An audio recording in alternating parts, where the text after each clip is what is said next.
Welcome back to another GPU meet-off video where I'll be pairing up 3 different GPUs from 3 different manufacturers, Intel, Nvidia, and AMD. Mid-range GPUs actually. So from Team Green, the RTX 5060Ti 16GB version. Is a Zotac twin-edge version of the GPU right here. And then from Team Red, we got RX 9060 XT Asus Prime 16GB version of the GPU.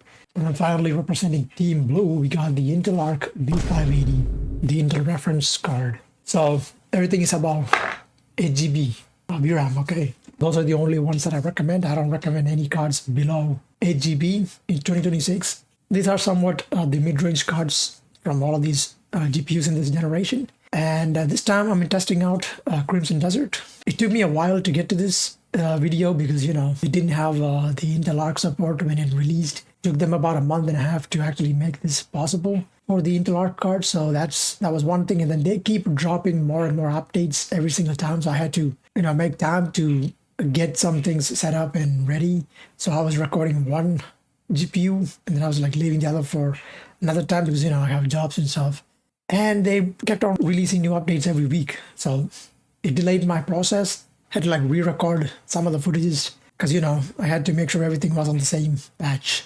And even this video, the B580 footage was recorded on the 1.06.01 update. The other two was on the 00 version of the 1.06 patch. And it didn't have any major performance update or anything. So should be a fair comparison, okay? All right, that's a long intro. All of these GPUs are tested on the same system with the i5 12400F and 32GB of DDR4 memory running at 3200 MHz. And that's it, nothing was overclocked. You can see all the specs on the screen right now.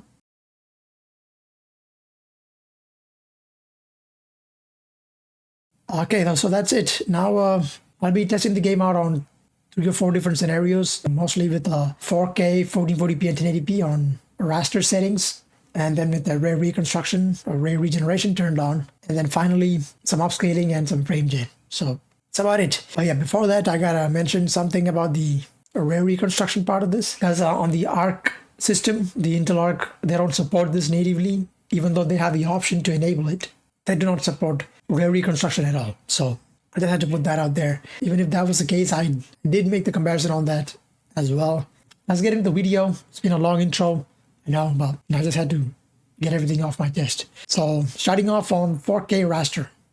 And as usual, you can see all the system specs and the settings. Everything was maxed out without ray reconstruction and native settings without any upscalers. Okay, so this is native TAA across all of these GPUs. And that's it. I had to go for this area in the map on the sky and just jumping off the cliff. You know, so it's like a really good performance benchmark over here. It just gives you the aerial view of the map, and you can see the performance across the board. The 9060 XT and the 5060 Ti are pretty much head-to-head in the scenario, and the B580 is slightly lagging behind, maybe like 5 to 6 FPS. But again, you know, it's a B580, really strong card for what it is. And all the GPUs are using about 9.6 GB of VRAM. And yeah, the average is 15 on the B580, 20 on the 9060 XT, and 22 on the 5060 Ti. Doesn't matter that much. They're like both equally the same. So that's a 4K raster performance, which is pretty good.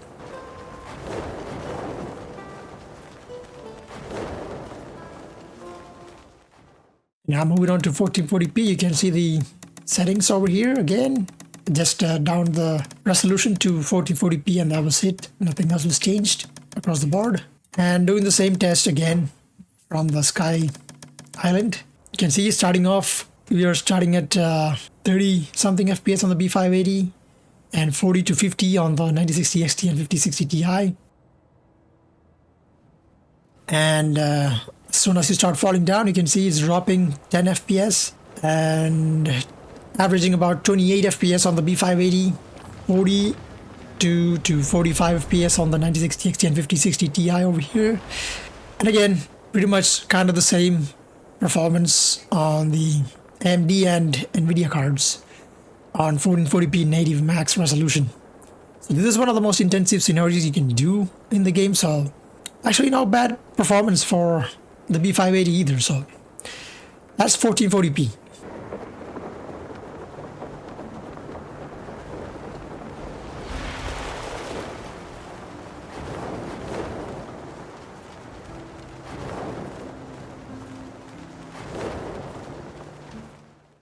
And I'm finally moving on to 1080p. Same thing, just reduce the resolution to 1080p. Everything else is maxed out, including max lighting. And again, even on 1080p, this game is kind of really intensive. You can see we are like barely getting 60 to 70 FPS on the 9060 XT and 5060 Ti with the max lighting.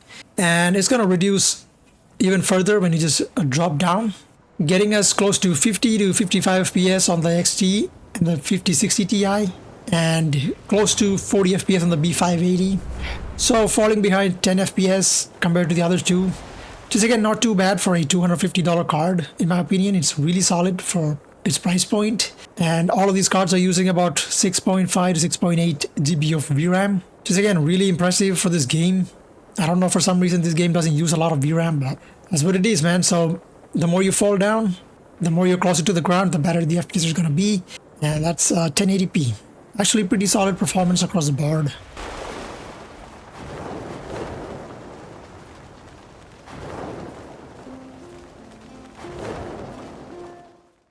Okay, now let's move on to the rare reconstruction test or rare regeneration test on all these GPUs. And like I said in the beginning, the B580, even though it has the option available, even if you turn it on, it's not gonna work. Okay, it's just there as an illusion, I'd say. So this comparison right here, you can see the B580 is pulling 13 FPS, which is pretty much similar to what you saw on the native settings without the rare reconstruction. And on the other two, you can see how intensive it is. Even though they're more powerful, the B580 seems like it's pulling more FPS. It's because it's not registering rare reconstruction. It's only exclusive to the AMD and Nvidia cards as of now. And yeah, 8 to 9 FPS, not even getting double digits on those better GPUs. But yeah, it is really intensive, especially on native settings. So definitely not playable. Now moving on to 1440p. Same thing across the board. Just change the resolution down to 1440p instead of 4K. Everything else is maxed out.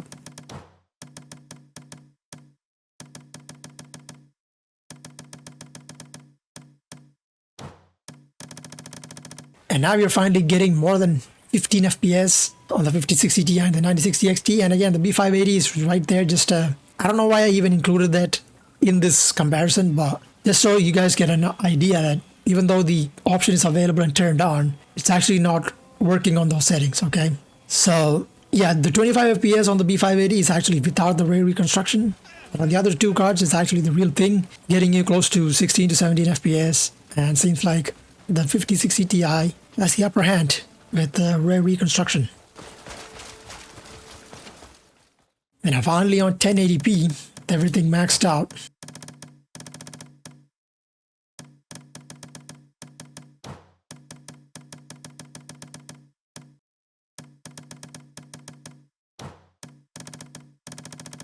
You're finally getting close to 30 FPS with the 5060 Ti and the 9060 XT, while the B580 is more than 37. And again, this does not mean it's better at handling ray reconstruction because it's not even active here. So it takes these mid-range GPUs 1080p resolution to actually run the game maxed out on everything on native settings at 1080p. So yes, guys, if you want to max this game out, it's going to be a really intensive task. And again, the 9060 XT and the 5060 Ti are pretty much head-to-head, and you max it out on 1080p.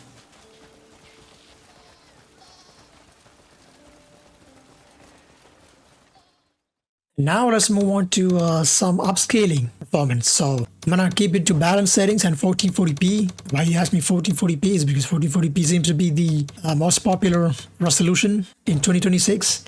Especially on these GPUs. So I'm keeping to 1440p over here and using balanced upscaling because it's the middle ground. And you can see the B580 barely gets 40 to like anywhere from 30 to 40 FPS depending on the enemies on the screen. Whereas the 9060 XT and the 5060 Ti getting more than 50 FPS, close to 60. Which is again significantly better.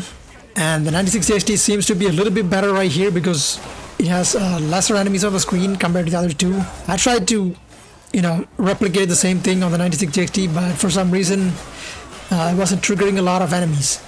So I just decided to stick with it. But yeah, and again, the 9060 XT and the 5060 Ti, pretty much similar in case of the performance, depending on the enemies on the screen. So having the B580 falling a little bit behind, about 15 to 20 FPS behind.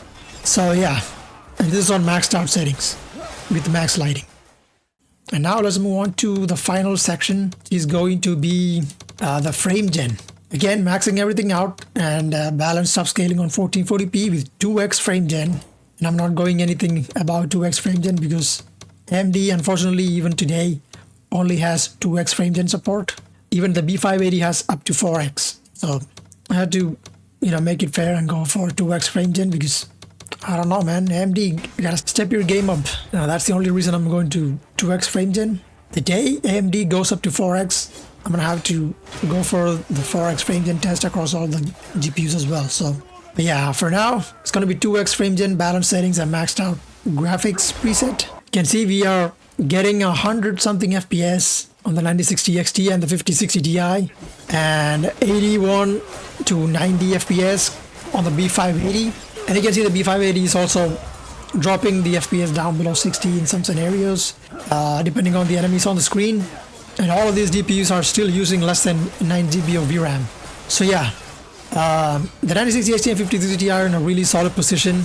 You can absolutely go ahead and play the game like this without any issues. The B580, you might want to turn down the lighting quality to cinematic instead of max for the best experience, because that card is not that much capable of running games on 1440p with everything maxed out, even with 2x frames, and you can see right here. But you come a long way compared to what it was, when the game released to right now.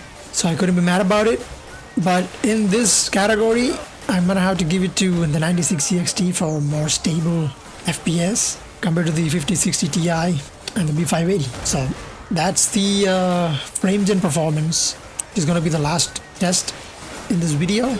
Yeah, there you have it. That's the GPU mid-off on Crimson Desert. I say the winner here. It's not a winner. There's no clear winner here. It's like the 5060 Ti and the 9060 XT are pretty much in the same category when it comes to the performance, where the B580 falls behind maybe 10 to 15 FPS in most of these scenarios, especially during big fight scenes. Even with frame gen on, it struggles to keep up 60 FPS all the time on the same settings, whereas the 9060 XT and the 5060 Ti are like miles ahead. But still impressive for the tiny B580. For $250, it's arguably the best price to performance on a GPU you can ever get. I'm gonna have to give that to the B580. It's gonna be a draw between the 5060 Ti and the 9060 XT here, because usually the ray reconstruction or ray regeneration part, 5060 Ti usually has a slight lead. But in this case, they were pretty much the same, except maybe on 1080p it was like a slightly better, maybe 2 or 3 FPS more than 9060 XT. But even then, it's not going to be a playable experience. You definitely need some upscaling and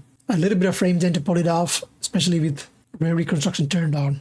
But yeah, I suggest on the B580, the best way to play this game, instead of max lighting, go for cinematic. It's going to make it way more playable, and turn off ray reconstruction, which is, again, not really usable on the GPU, but just turn it off. It's not going to do anything.